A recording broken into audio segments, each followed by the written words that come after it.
Welcome. My name is Jennifer Kaur. I'm the Executive Director of the Tennessee Historical Society. Welcome to our 174th annual membership meeting, which we're holding virtually this year. I'll go ahead and review the agenda for tonight. First, our board president, David Fox, will host a brief business meeting detailing all the accomplishments that we've had this past year. Then Ann Toplemich, our Director Emerita, will present the Tennessee History Book Award. And then finally, our keynote speaker, Dr. Sean Pitts, will give a lecture on rock and roll in rural Southwest Tennessee. If you have any questions during the presentation, if you want to drop them into the Q&A box, we will have some time at the end to go over those. And our membership director, Nikki Ward, will be putting some links in there for you as well. So now I'll go ahead and turn it over to David. Thanks, Jennifer, and welcome again to the annual membership meeting of the Tennessee Historical Society. Thank you for your interest in and support of the organization. I'm David Fox, the president of the board. In a moment, I'll introduce our former executive director, Ann Toplemich, for an exciting new project for the Tennessee Historical Society that has us partnering with the Tennessee Historical Commission. But first, we'll conduct the business portion of this afternoon's meeting. This has been a year of substantial progress for our organization. Under the leadership of Executive Director Jennifer Kaur, we have presented a series of lectures as part of Tennessee 101. This year's theme has been the history of Tennessee music. More than 1,300 people have watched these lectures either live or on recorded versions on YouTube. This year, the series was led by Dr. Langston Wilkins and Dr. Sean Pitts. We'll hear shortly from Dr. Pitts, but thanks to both for the very engaging leadership on this series about Tennessee music. I also want to thank Humanities Tennessee. It's a primary sponsor of these Tennessee 101 presentations. Thank you for that support. Also, Tennessee History Day in 2023, from the thousands of middle and high school students from across the state competing in the local and regional competitions, we wound up with 217 who competed a couple months ago here in Nashville in the state finals. Of those students, 62 students are moving on to the national contest representing Tennessee, which happens next week in College Park, Maryland. We wish them good luck. And we thank Nikki Ward for her leadership of that very important part of the Historical Society. Then there's the Tennessee Historical Quarterly. We recently had a terrific issue with the Tennessee State Library and Archives, a partnership. It was a full color issue with historical maps of Tennessee. It sold out immediately, of course. Recent issues have had excellent articles, one by recently retired TSLA Executive Director Chuck Sherrill on the history of the TSLA. And I understand we have an upcoming issue that will feature an article by retired Auburn historian James Lee McDonough about the Battle of Shiloh. So good job to our editor, Francis Turnbull. This past year, we expanded our social media presence. We had a 42% increase in our Instagram followers. We had a 30% increase on Twitter. And now we're up to over 7,700 followers on Facebook. So this is a very important part of our organization going forward. It's really helping us significantly achieving our mission of engaging people in the history of Tennessee. Well, with the global pandemic lifted, this permitted our organization to return mostly, thank goodness, to in-person events, which proved to be very successful. The Tennessee Historical Society is stronger than ever, creating fine content and pursuing a very ambitious growth plan to reach more people and engage them in the history of our great state. All of this is made possible by your support. The Historical Society is a private nonprofit organization that depends on membership fees and your donations. So I encourage you to visit our website, tennesseehistory.org, to renew your membership and to make financial donations. Thank you for your support and for being here this evening. And with that, it's my pleasure to turn it over to Ann Toplemich. Ann? Thank you, David. And it's good to be here. I see a lot of friends among those who are participating. And I'm here not as the former director of the Tennessee Historical Society, but as a member of the Tennessee Historical Commission, which is the state historic preservation office that oversees history programs for the state of Tennessee. History isn't a static subject, never changing. And we want Tennessee history to stay evergreen and lively, engaging and even challenging Facts and dates do not change, but each generation of historians brings new ways of looking at old evidence and different questions that make the past speak to us in a new idiom. So to encourage the publication of new works on the volunteer state, the Tennessee Historical Commission and the Tennessee Historical Society joined forces in 2022 to revive the Tennessee History Book Award. Although the award goes back to the 1990s, in recent years it had faded from sight, in part because the prize money had remained at $100 for 30 years. So it had lost some of its appeal to both authors and presses as far as making nominations. But with a new energy and with a new $2,000 prize, we saw a record number of submissions for the 2022 publication year. The book was judged by a panel of 4 historians from universities across Tennessee's Grand Divisions, and 4 books were finalists for the prize, and we want to recognize their achievement. 3 of the finalists include Leanne Gardner for To Care for the Sick and Bury the Dead, African American Lodges and Cemeteries in Tennessee, published by Vanderbilt University Press. Michael David Cohen was editor of James K. Polk in His Time, Essays at the Conclusion of the Polk Project, which was published by the University of Tennessee Press. John M. Shaw was author of Following the Drums, African American Fife and Drum Music in Tennessee, published by the University Press of Mississippi. But one title prevailed as the winner, and that is Title IX, Pat Summitt and Tennessee Trailblazers, 50 Years, 50 Stories by Mary Ellen Pethel. Published by the University of Tennessee Press, one prize panelist described the book as a fascinating study of the impact of Title IX on women's sports in colleges and universities across Tennessee. The focus on the individual coaches, players, and athletic programs allows the reader to see how Tennessee women have benefited from and been influenced by this legislation over the past 50 years since its passage. Professor Mary Ellen Pethel serves as Assistant Professor of Global Leadership Studies and Honors at Belmont University. She's also the author of other books, including Athens of the New South, College Life and the Making of Modern Nashville.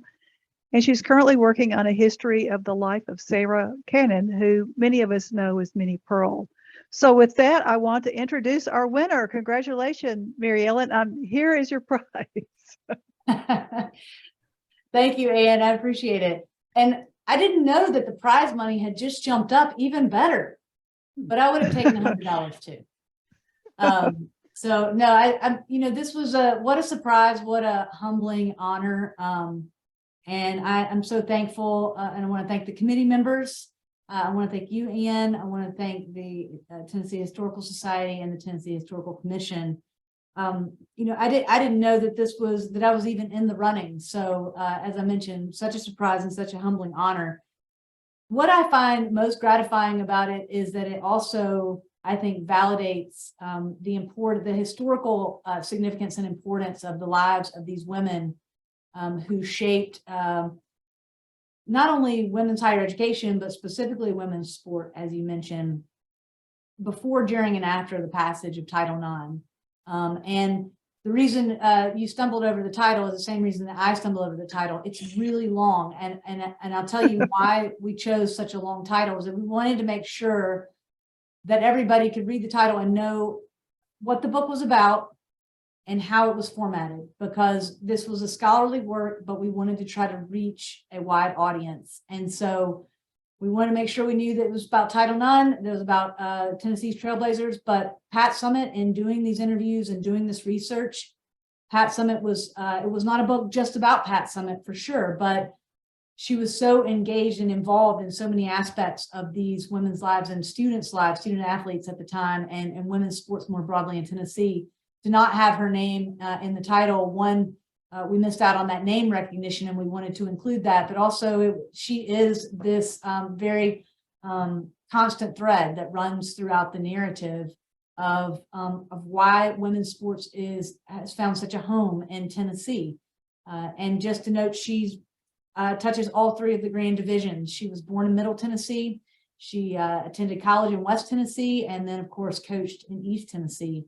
And so we wanted to include her name in the title. And then the 50 stories for 50 years. These are written in a narrative way to highlight the women, 50 total women, and the chapters tend to be relatively short. I just want to show a quick picture and why this book was so special to me.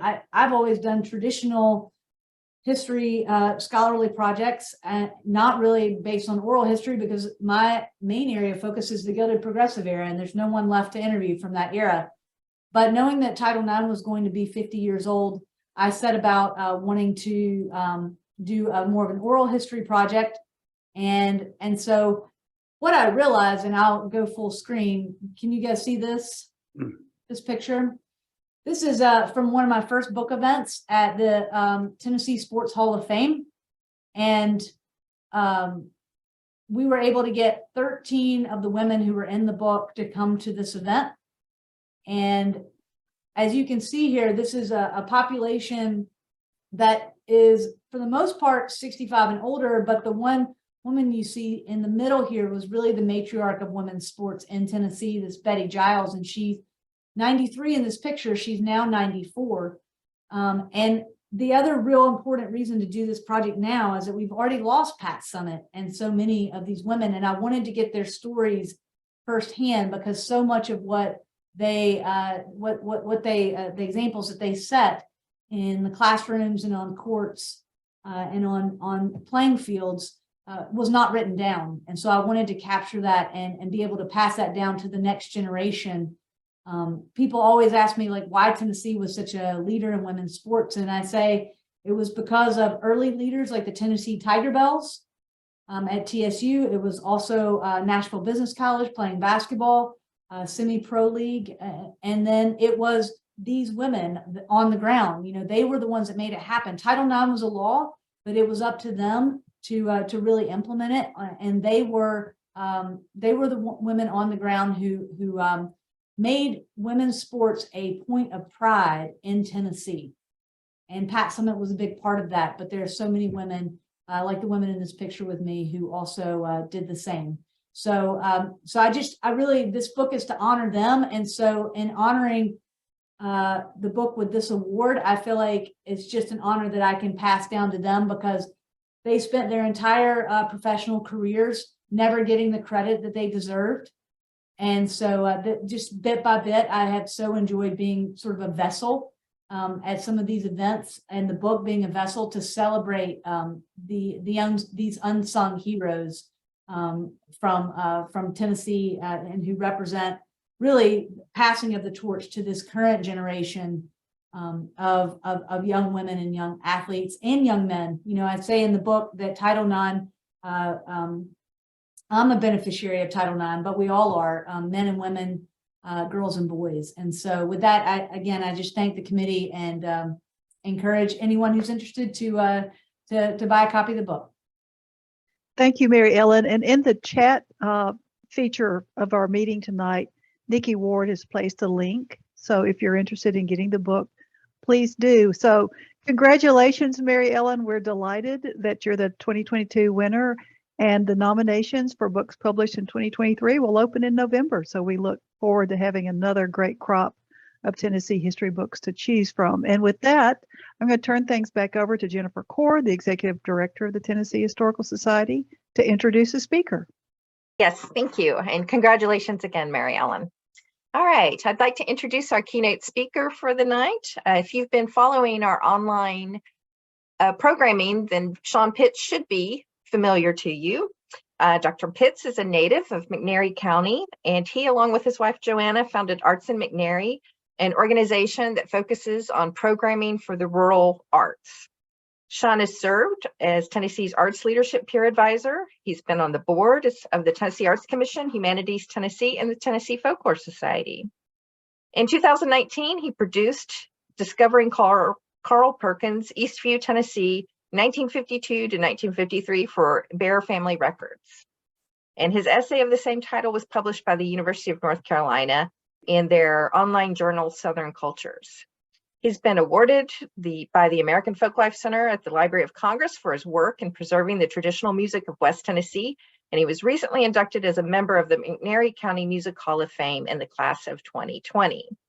He's currently the chair of the traditional arts for McNairy, and he's working with the Tennessee Folklife Institute to develop the next generation of arts and folklife leaders and build the state's capacity for preserving and presenting Tennessee's traditional culture to wider and more diverse audiences. So with that, I'm going to turn it over to Sean. Thank you. Thank you. I'm going to see if we can share my screen here, share sound. And we should be good to go. How's that? Everybody see that? Looks great. Okay, great. Yeah, well, thank you, Jennifer. That was a lovely introduction. And I want to say how honored I am to have been working with the Historical Society over the course of last year on the Tennessee 101 project, and that's been a blast. And I think I will speak for Dr. Wilkins and myself when I say we really enjoyed that, and we're honored to have participated in that project. And I'm honored to be here this evening as the speaker for the annual meeting. So I thought I would talk a little bit on the front end here about the organization that Jennifer mentioned that I worked in, because it's a very unusual rural arts agency. The organization probably does a lot of things you would think of when you think of a rural arts agency, community theater program and concerts and visual art showings, things of that nature.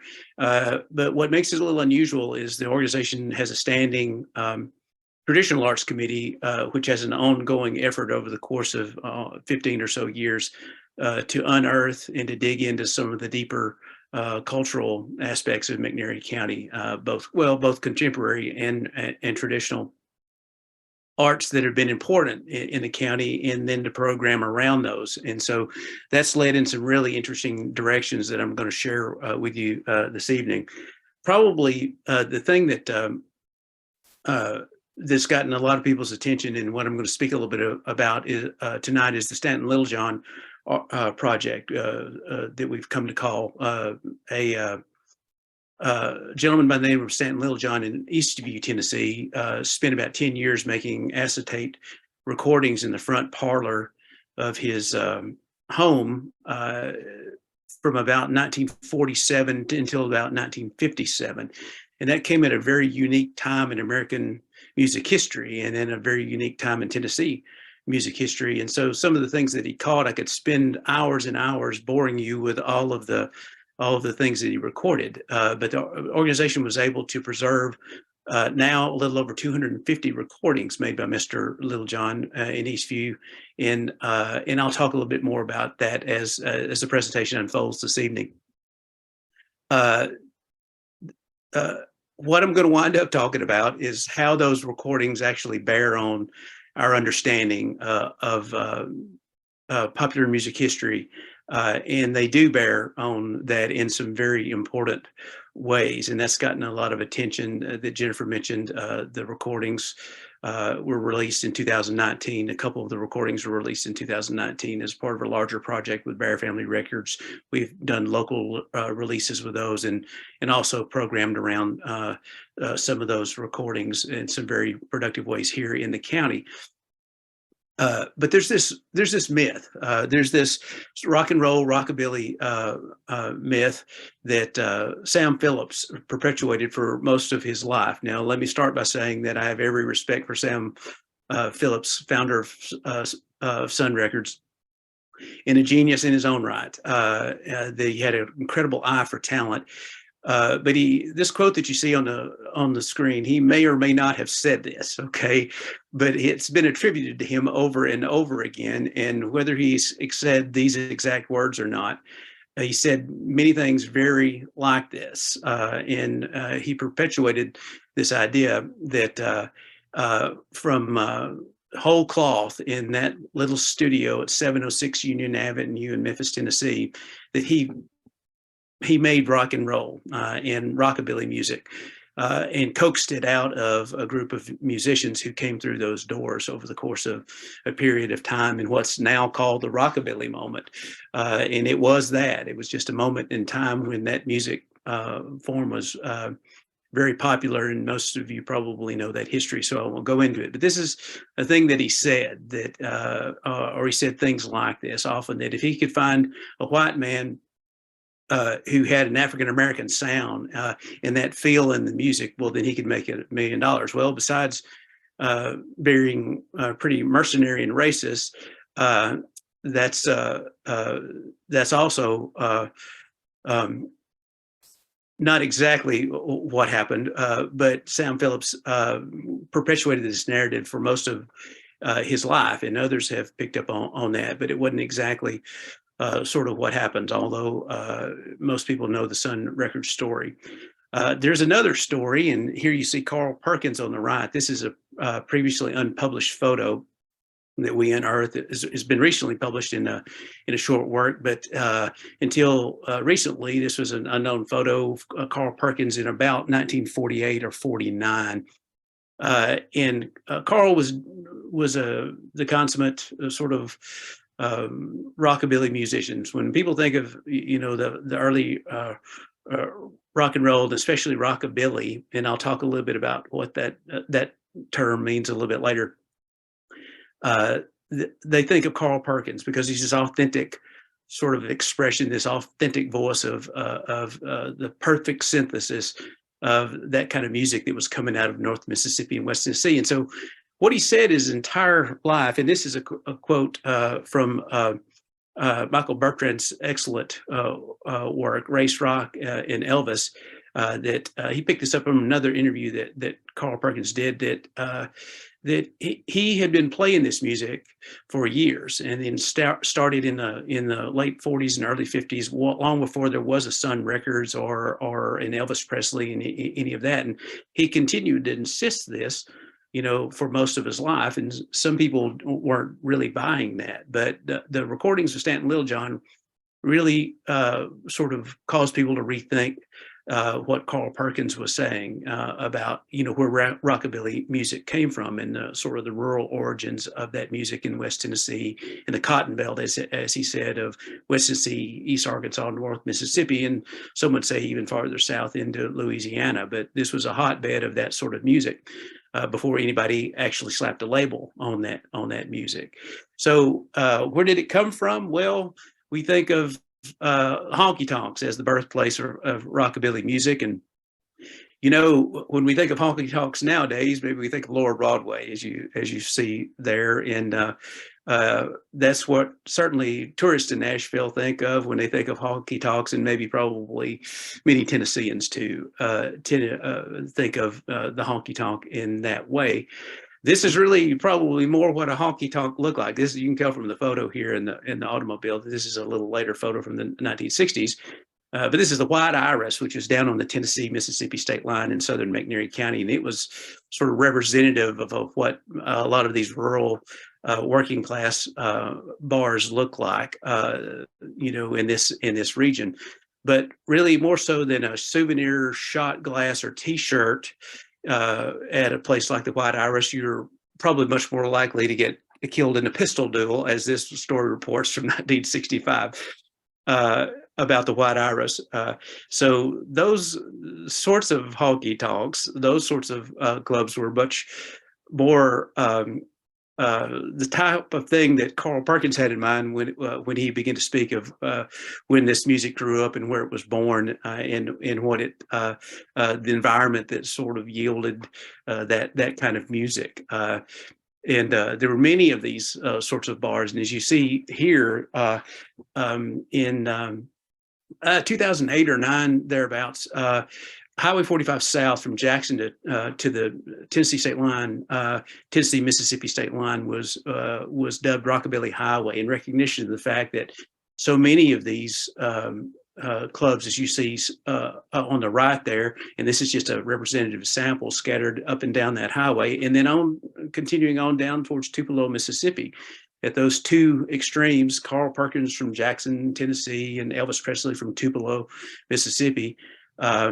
The idea was that this is the breeding place and the birthplace of rockabilly music, and so the state actually designated, you know, Highway 45 south, Rockabilly Highway. And then Mississippi, a few years later, picked up on that and designated from the Tennessee state line to Tupelo as Rockabilly Way. It already had a previous naming, and so they designated parts of the highway Rockabilly Way in recognition of that same fact. And so here I am in Selmer, Tennessee, right in the middle of all of this. And that's been an interesting journey when you start digging around in what's happening or what has happened historically with the music scene in the area when you're positioned like this.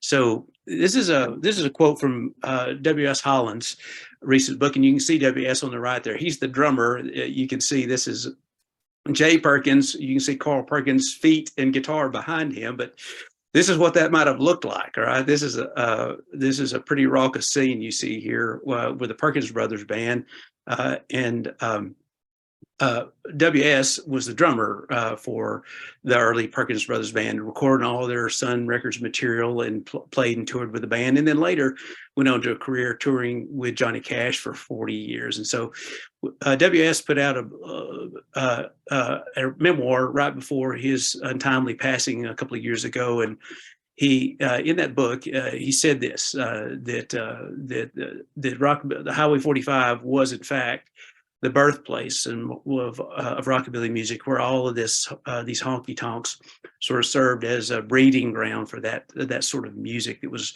growing up in West Tennessee.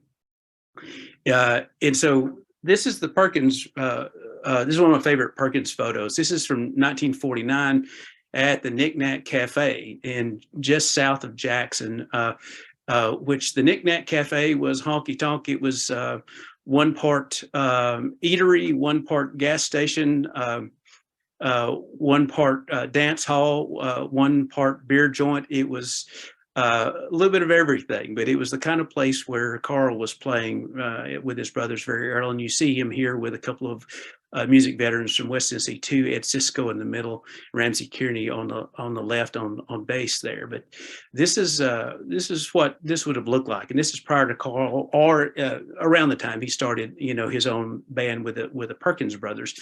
But they were working out this sound in these clubs, and this is, I'm going to play you a little bit of a tune that some of you might recognize, and this is what this would have sounded like, and then I'll say a couple of words about the song on the tail end. But here we go.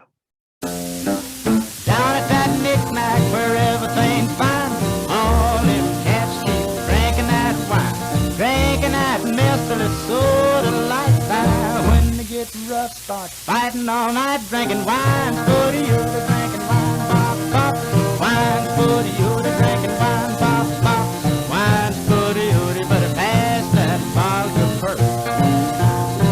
Hey, but it's wine, wine, wine.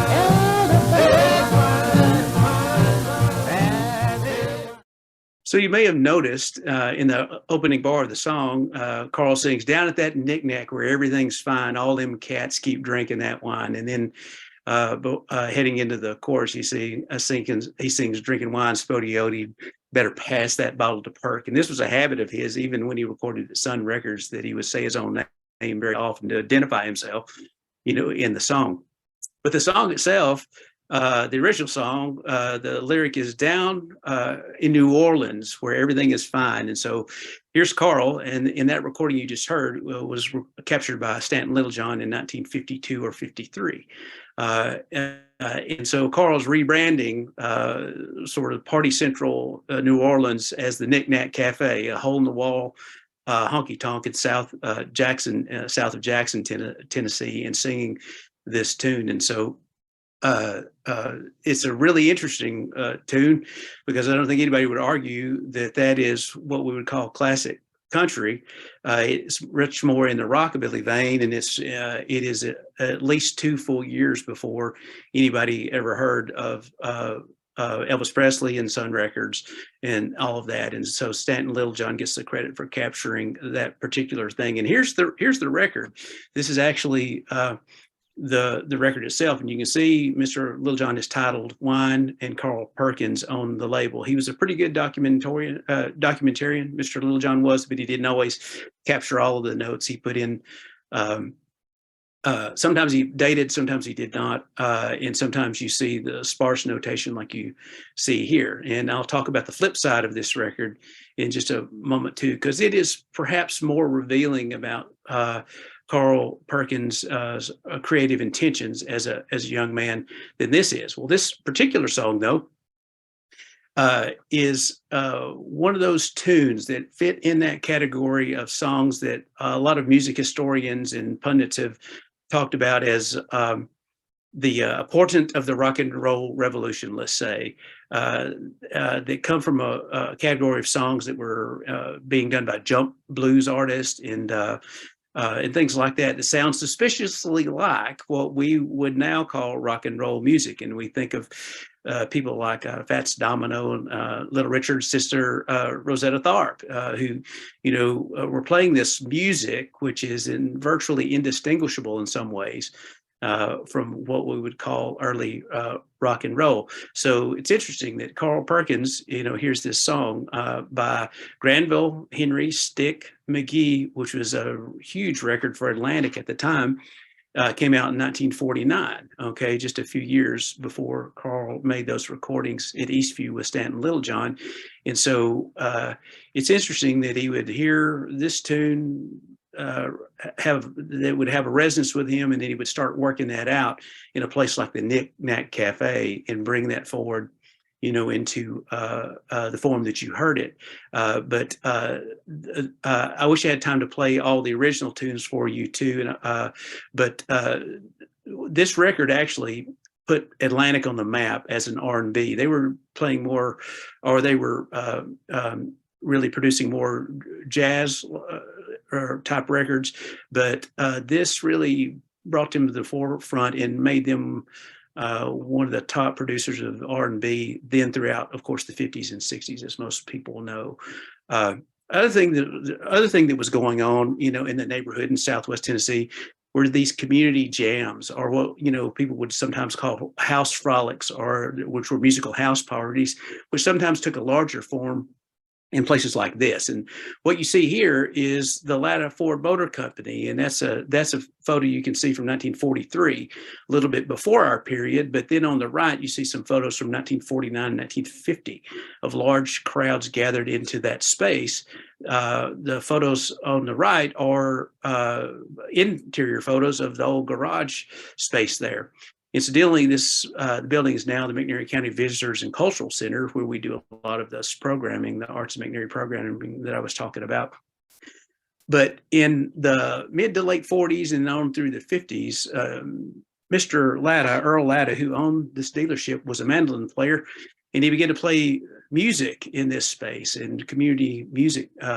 And you can see the large crowds that would gather in that space and hear all these different folks playing music. And as you might imagine, it was old time and bluegrass and string band music and things like that. And you can see on the bottom right hand, you can see a band against the back wall there. But hundreds of people came out to hear these pickers play. And here's a photo from a 1949 model year rollout. So you can see there's a lot of folks on stage there. I wish I had time to tell you who all those people are and their contributions to local and regional music heritage here, but I don't have time for that either.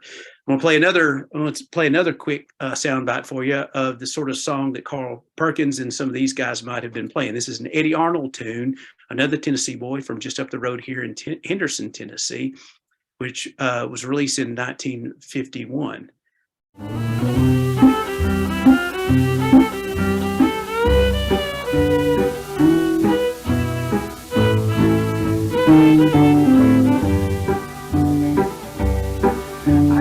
Slicking up my hair with much ado. I'd even shine my shoes and look in mirrors too. Until my mammy said, "Why, son, it's true, Carl, there's been a change in you." Okay, and so that is Carl Perkins in 1951, just shortly after that song was released by Eddie Arnold, doing his version of that song, which is little bit more rough and ready than the smooth Eddie Arnold sound that people think of. But that's the kind of thing that Carl would have been playing, and a lot of these folks on stage here would have been playing too. And incidentally, there's a couple of people here that I want to point out to you. On the right, you see with a star over his head is a young Carl Perkins, as identified by his son Stan Perkins in this photo. And then Stanton Littlejohn, you see with a fiddle on the left hand here, who's starred. So in addition to the community jams like that, Mr. Littlejohn had these sorts of smaller jams in his house. And this is his house from the 1930s or 40s photo, late 30s, early 40s.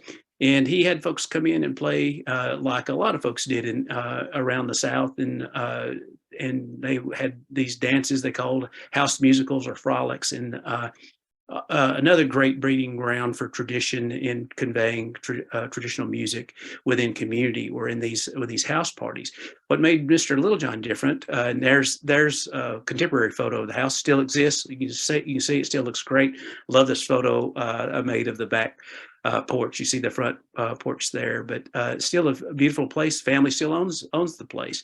And there's the inside of Mr. Littlejohn. And what made his house frolics and musicals different was that in 47, as I mentioned, that he picked up this recording console. And the reason I love this photo is that he was a gadget guy, and he loved emerging new technologies, and especially if it had to do with music. And he was also a photographer, and so this fits in well.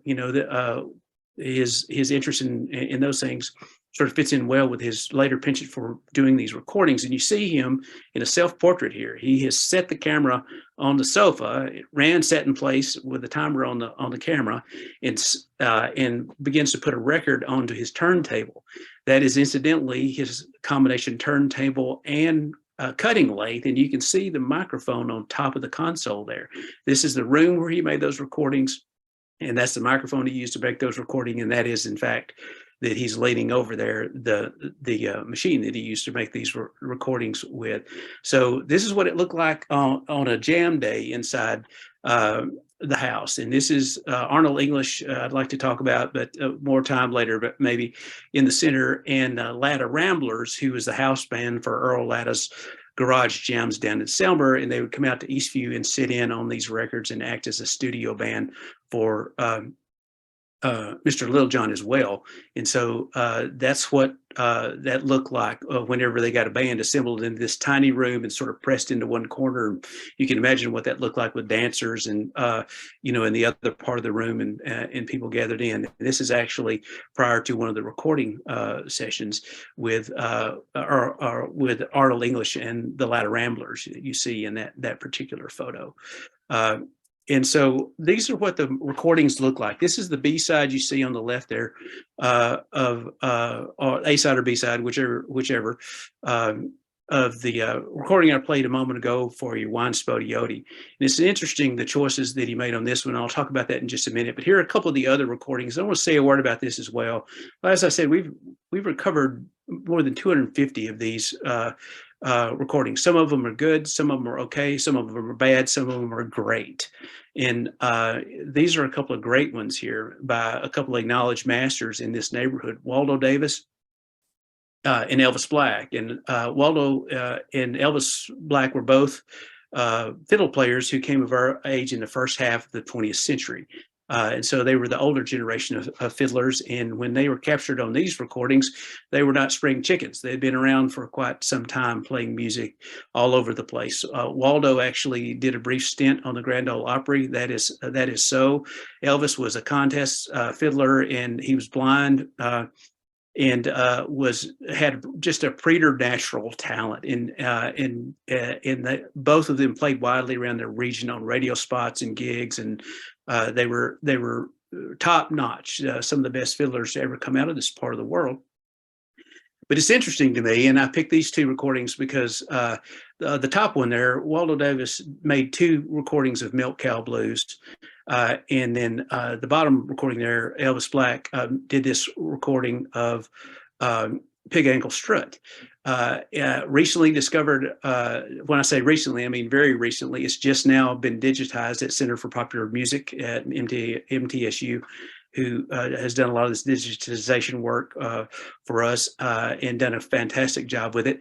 Salty Dog was one of those sides that we have just recently digitized. Now, what's interesting about that is both Pig Ankle Strut and Salty Dog are Gus Cannon tunes. Okay, Gus Cannon, the jug band artist, and Milk Cow Blues, Kokomo Arnold blues, straight up blues songs, and Waldo Davis cut 2 different versions of that song. So these were favorites for these men. And what's interesting to me about that is we've simplified sometimes this idea of what is African American music and what is white music. And here you have these older generation of players, string band players, who are doing blues tunes and jug band tunes, which are African American identified music, but they're performing those for white audiences, in Southwest Tennessee to great popularity. Here is Waldo and the Midnight Ramblers, a fantastic band who recorded up and down this corridor here from Corinth, Mississippi.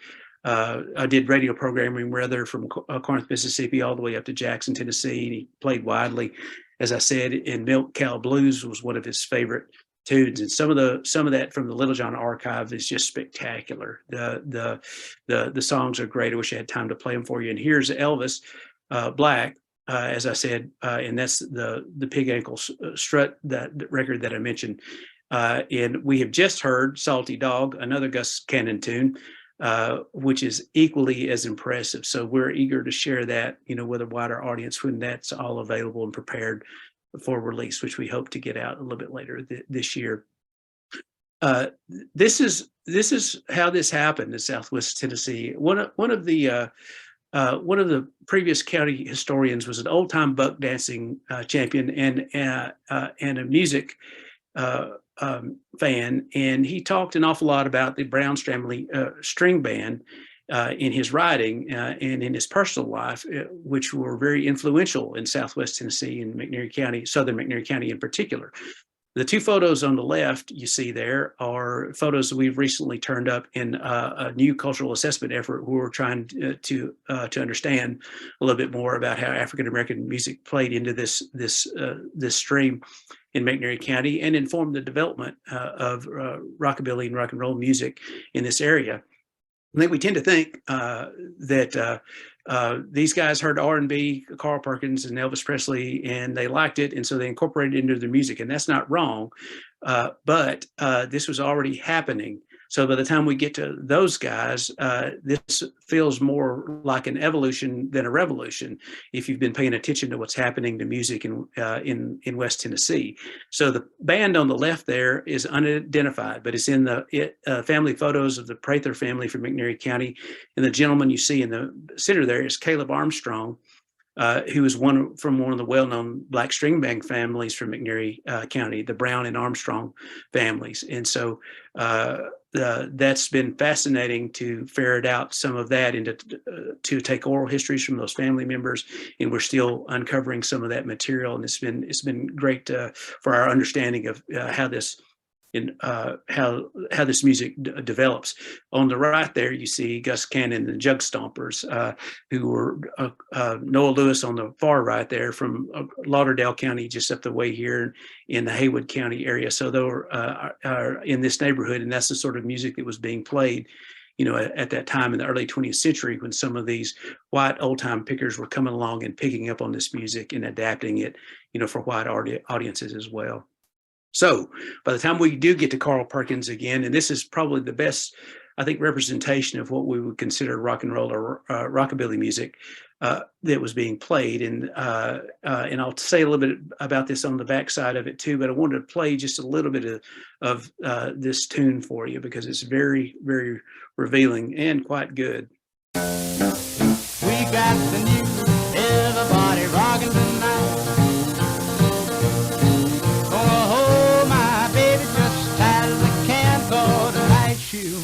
I'm a mighty man. I got the news, everybody rocking tonight. Everybody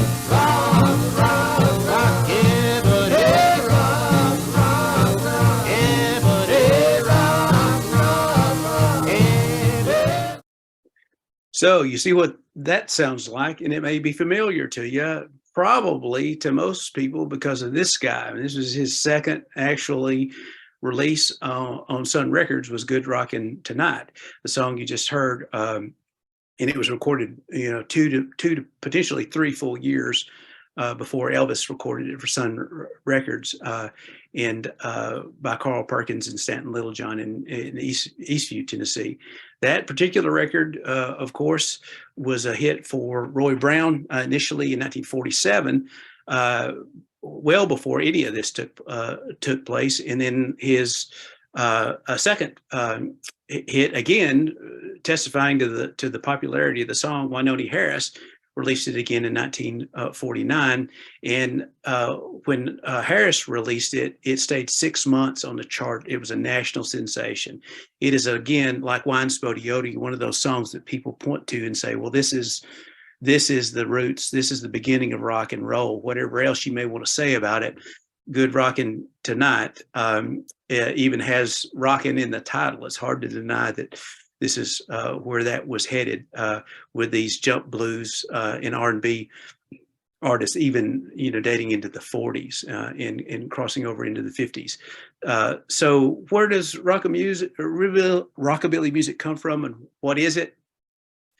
Well, it's probably not as easy as this. This is the hopelessly reductive slide, but one explanation is that those older streams of music feeding into old time and country and all of that white, quote unquote, identified music very much influenced even before the rockabilly revolution and the rock and roll revolution by Native American, African American artistry.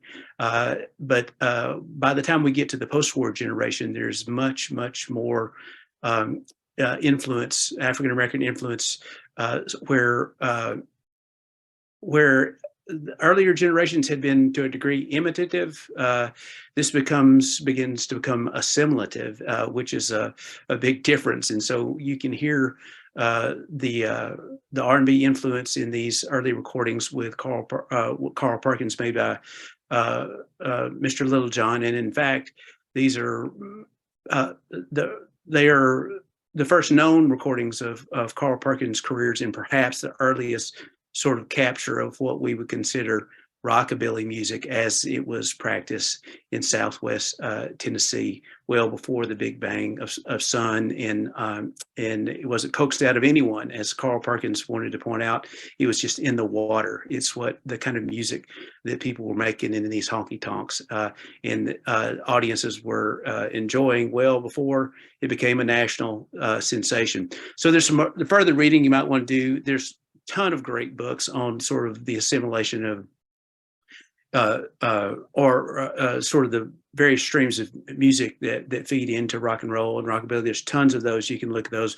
Here are a couple of things that I've written fairly recently. Jennifer mentioned discovering Carl from Southern Cultures, and then a popular piece from Greetings from Bitter Southerner. You might want to look that up if you want to know a little bit more about this.